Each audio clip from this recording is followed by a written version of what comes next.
Mas hari ini mungkin ada Ini Amazing Muharram, acara tahunan setahun sekali dan banyak kegiatan positif di dalam seperti biasa dan ya sering udah bertahun-tahun ikutan. ini tadi pembangunan masjid itu proyek proyek dari Waktu itu saya diajak sama Ustadz Fatih ya di tahun kemarin, ada pembangunan Masjid Yokohama gitu ya, dan memang saya juga suka gitu, Jepang juga memang menarik di sana dan kayaknya memang saya pernah jalan sama anak saya tuh di Tokyo Chami waktu itu, di Tokyonya gitu ya, ada masjid gede gitu Tokyo Chami, tempat pernikahannya Syahrini nih ya. Sama anak cowok saya bilang ini bagaimana ya ini ya ladang pahala aja bikin di sini karena kan jarang yang muslim di sana. Jadi karena masjid cuma satu, pada berbondong-bondong ke situ sekaligus makan halal, beli di situ segala macam, ini pasti pahalanya gede banget gitu kan. Enak juga kalau punya masjid di sini gitu. Tapi alhamdulillah nggak taunya kita diajak untuk ikut serta proyek pembangunan masjid Yokohama gitu. Walaupun bukan di Tokyo tapi seenggaknya ada ajakan di sana. Udah seneng. itu terlibat dari awal.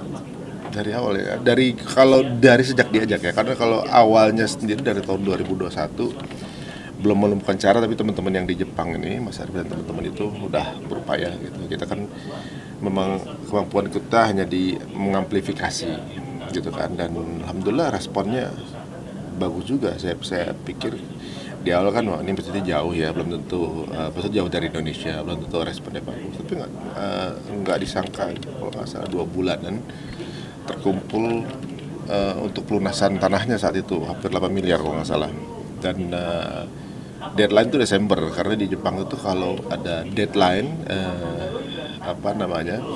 mau beli sesuatu ada deadline, belum punya duit itu masuk penjara, kena masalah hukum lah. Kan kasihan juga teman-teman di sana kan. Akhirnya kita coba support maksimal, nggak taunya bukan cuma lunas tapi bahkan ada sedikit modal untuk pembangunan. Sedangkan Abang yang menjadi minoritas kan ya kalau di Jepang gitu. Dan untuk pembangunan masjidnya sendiri tuh ada kendalanya sendiri nggak sih? Emang nggak mudah ternyata bangun di sana kan, karena mungkin ada stigma kesalahpahaman mengenai Islam kan gitu kan, dan minoritas juga, dan pembangunan itu harus dengan izin yang khusus kan gitu kan. Nggak bisa kita tiba-tiba bikin bangun rumah sama bangun masjid. Kalau di sini kan main bangun aja tiba-tiba jadi masjid juga nggak ada masalah kan. Kalau di sana harus ada izin khusus. Dan ternyata semacam notarisnya di sana juga Jepang mu'alaf juga gitu. Dia ngerasa kalau bukan orang Jepang yang ngurus mungkin nggak akan semudah ini gitu kan. Diceritain pas kita kemarin ke Jepang, dia di panggung akhirnya memeluk Islam akhirnya karena ikut proses itu gitu. Dan sampai kepada pelunasan, sampai kemudian sekarang proses pembangunan itu udah sebuah progres yang jauh sih. Dari awal yang kita lihat baru sketch gambar aja, sekarang udah sampai situ, ini udah jauh banget. Dan warga Indonesia kalau kita ke sana tuh rame banget yang datang dari kota-kota lain untuk ikut support ini ya, karena milik orang Indonesia menggagas ya, jadi mereka juga ikut semangat gitu. Ini sistem penggalangannya itu seperti apa sih Mas? Apakah ada juga mungkin, dan karena Mas Ari juga kan public figure ya, mungkin menggandeng di teman-teman selebritas juga untuk ikut penggalangan dana atau seperti apa? Jadi kita ajak beberapa teman-teman yang, jadi maksudnya memang kan kesukarelaannya, yang mau ikutan ayo gitu ya, ini bukan bisnis dunia yang kita lakuin segala macam kemudian dapat returnnya sekarang gitu ya, mau ikutan apa enggak gitu kan. Memang nggak mudah untuk kita bisa ngajak, tapi banyak juga kok. Ya akhirnya berangkat kemarin kita 6 orang, sebelumnya 4 orang, dan mungkin kedepannya bisa ngajak lebih banyak karena kemampuan mereka mengamplifikasi info ini sangat penting gitu ya, sangat orang tahu. Banyak ternyata yang baru tahu, belum tahu campaign ini banyak juga. Sampai akhirnya Wisnu kemarin ada yang viral ketika di azan, kemudian tambah lagi kemudian bantuannya.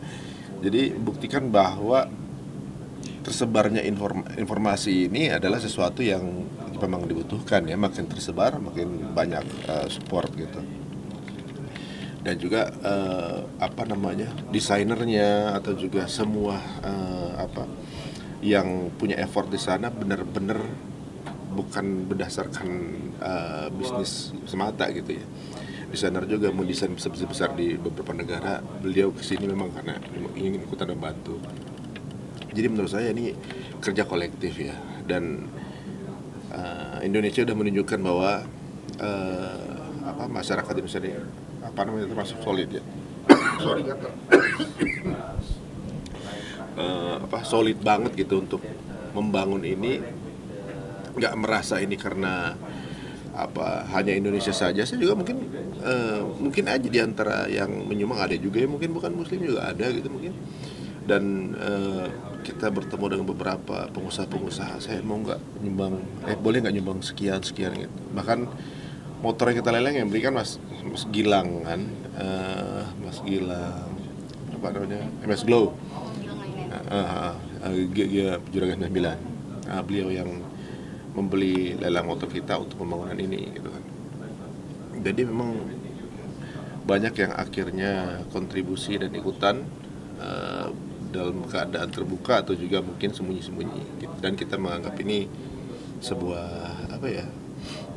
sebuah hal yang positif ya, apapun itu.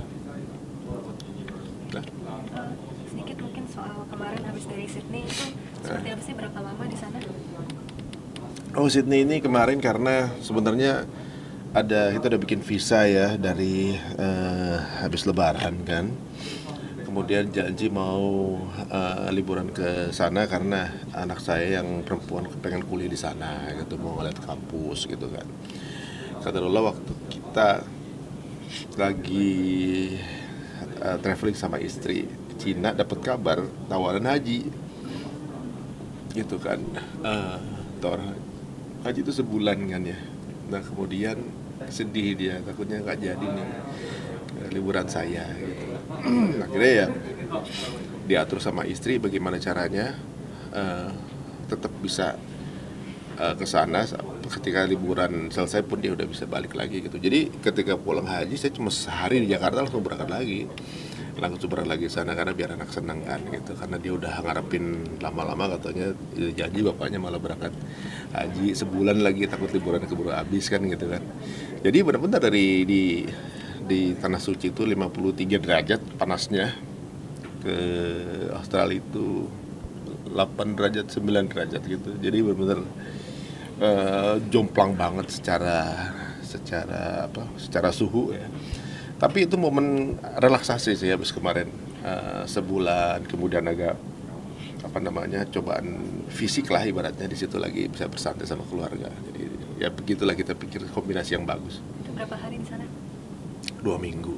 Jadi sekalian selain untuk jalan-jalan, sekalian untuk cari-cari kampus di sana. Memang udah ada rencana akan fix di sana atau seperti apa? Jadi anak saya tuh ada proposal ke saya gitu ya, pengen kuliah di sana karena gini dari namanya dia masih SMA ya, belum masih 2 tahun lagi juga gitu kan.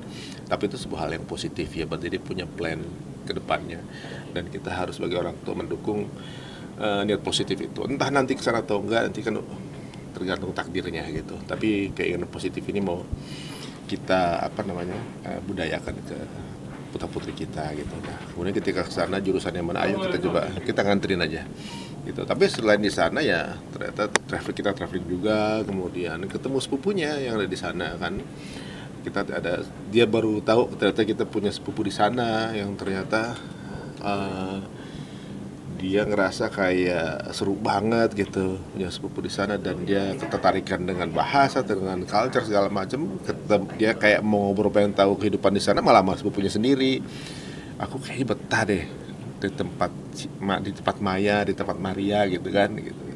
Kalau saya ini sebagai orang tua kan, ketika anak mau merantau, apalagi anak cewek kan, ada beberapa hal yang harus jadi pikiran kan. Harus siap-siap sakit hati juga kan, siap-siap ngelepas ya anak cewek satu-satunya kan gitu. Dan ya kalau betah bisa nggak balik lagi kan gitu. kita pikir, cuma dalam hati juga come on, Jakarta Australia itu cuma 7 jam kayak naik mobil ke Jogja gitu. Jadi seperti jauh di peta, tapi ya kita mesti monitor kok, insya Allah gitu. Dan saudara di sana siap untuk jadi orang tuanya di sana gitu. Ada melegakan juga karena circle baik juga. Tapi menarik sih, jadi ke sana banyak pikiran kita, wawasan kita banyak yang terbuka gitu ketika ke sana. Ketika di sana juga kalau nggak salah sempat ikut itu ya, gerakan yang Free Palestine di sana. Iya, benar. Itu seperti apa tuh? Mungkin perbedaannya dengan gerakan yang di Indonesia itu seperti apa? Banyak hal ya, ibaratnya mereka melakukan setiap hari Ahad ya, setiap hari Minggu ya, itu rutin gitu, dan itu bukan hanya Muslim aja gitu. Mereka yang mungkin secara sosial konsennya sadar gitu bahwa apa yang terjadi ini nggak mesti harus jadi Muslim untuk bela Palestina, jadi manusia aja udah jadi syarat yang cukup tepat untuk bela Palestina. Dan apa yang mereka lakukan ini bernarasi dengan, mereka tuh ada waktu untuk kemudian bernarasi, kemudian ngungkapin pikirannya itu keren-keren, angle-nya bagus-bagus. Memang kita lihat ya, dengan kita keluar negeri kita jadi tahu sudut pandang yang berbeda dan keren menurut saya sih. Caranya juga elegan. Ya sekali lagi ya, kontranya memang dengan aparat keamanan setempat gitu kan, karena warga Jusnya juga banyak di sana. Nah, uniknya ya memang kenapa di Indonesia nggak seramai di sana ya, saya pikir gitu kan tadinya. Tapi kan karena negara kita kan pro Palestina juga, jadi apa yang mau dituntut kan gitu kan. Mereka meminta untuk nggak ada hubungan diplomatis, putus hubungan bisnis segala macam kan dengan Israel. Tapi di sana kelihatan yang support tuh anaknya yang keren-keren gitu loh, maksudnya anak-anak gaul, anak yang itu kan daerah wisata yang dilewati sama mereka tuh. Saya pikir cuma ada di Melbourne, katanya Sydney pun begitu gitu ya. Kemana-mana pakai kefiah gitu, udah sesuatu yang kayaknya jadi lifestyle gitu. Saya lihat menarik ya, maksudnya sebuah negara yang nggak diakui secara legit oleh PBB justru benderanya berkibar di semua negara gitu. Jadi menjajah sejarah ideologi justru Palestina menjajah seluruh dunia sekarang nih kan gitu. Walaupun secara tatanan kepolitikan yang jajah Israel kepada pemimpin negaranya itu. Tapi ini sebuah hal yang positif menurut saya. Menurut saya pada saat saya ada kesempatan untuk ikutan di situ, kenapa tidak? Why not gitu. Apalagi salah satu ketua aktivisnya teman saya juga gitu, namanya Moms for Palestine, ya, ibu-ibu yang ikutan aktif untuk membela Palestina. Menurut saya sih ya, ini perlu kita sebarkan juga, luaskan ke Indonesia bahwa saudara kita yang ada di sana semangat kok gitu. Mereka boikotnya beneran, mereka boikotnya benar-benar niat banget gitu. Kita mungkin masih ada kayak mikir-mikir mau kayak gimana, tapi mereka solid gitu. Terus kemarin kan liburan berarti di musim salju ya, itu pasti kan dingin banget. Nah itu anak-anak rewel nggak sih atau enjoy aja di sana? Mereka sih happy aja ya, maksudnya memang itu kita saat itu saya terakhir waktunya membuat mereka ya, memang saya dedikasikan waktu saya ini nggak ingin kerjaan nggak apa segala macam, memang buat nemenin mereka untuk kesana. Ya agak bingung saya habis kepanasan gitu, sekarang kedinginan gitu yang aduh pada meler di mana-mana gitu kan, iler saya pada beku gitu kan, ibaratnya waduh ini saya ngerasa waduh saya habis di traktir Allah di tempat panas sama dingin nih, ini kayak terapi kayak lagi di spa saya deh gitu kan. Tapi ya itulah, anak-anak happy semuanya, sampai mereka kepengen yuk kita berapa tahun sekali kesini gitu kan ya, karena mungkin karena lingkungannya juga menarik dan juga nggak kayak turis kita di sana, kayak lokal malah jadi rasanya gitu, senangnya. Kemarin sempat main salju, terus kalau nggak salah Atala tuh sempat kayak matahin properti di sana tuh, gimana sih kronologinya terus kelanjutannya? Jadi ternyata pas kita ngobrol ya tuh anak memang ternyata ngincer gitu ya, tanda gitu kan, waduh ya, maksudnya mereka kan strict banget sama peraturan ini gini, harus langsung bangun, ini berapa detik harus gini, soalnya takut kena gitu kan, mereka dengan peraturan yang itu kan. Dia kan emang unik ya, paling kecil nih unik, dia selalu pengen cari perhatian ya gitu. Kalau main bola dia harus mau yang nyetak gol, pokoknya harus yang selebrasi gimana, pokoknya dia gitulah kan, dia komedian di rumah gitu. Karena dia kakaknya udah pada belasan tahun, dia baru lahir kan gitu kan, sesuatu yang pokoknya dia beda sendirilah. Nah ketika itu di mana dia bisa dapat perhatian ya, salah satunya dengan cara wah itu berdiri sembarangan itu gitu, jadi mau ketika nabrak gitu, maksudnya minta rekamin nggak tahu emang udah ngincer gitu, pakai cepat gimana, dapat nggak ya nih anak kira takut patah apa gimana, habis itu pada kabur kan ini dapat nggak wah itu gimana gitu ya, nih anak emang ya bagus lah, ada sesuatu yang mau dibuktikan sama kita gitu, walaupun kita ketar-ketir juga kalau suruh ganti bagaimana, itu kan fasilitas umum ya, fasilitas wisata juga gitu. nggak tahu itu barang emang lepasan juga pas dipasang lagi sama dia. Oh begitu doang. Kita udah ganti kali ini, katanya udah aman. Musim liburan kan udah mau selesai ya, anak-anak mulai kembali ke sekolah lagi kapan sih? Udah masuk dia, langsung masuk. Jadi habis kita pulang besoknya langsung masuk dia mereka tuh. Jadi banyak story yang mereka ceritain gitu, alhamdulillah.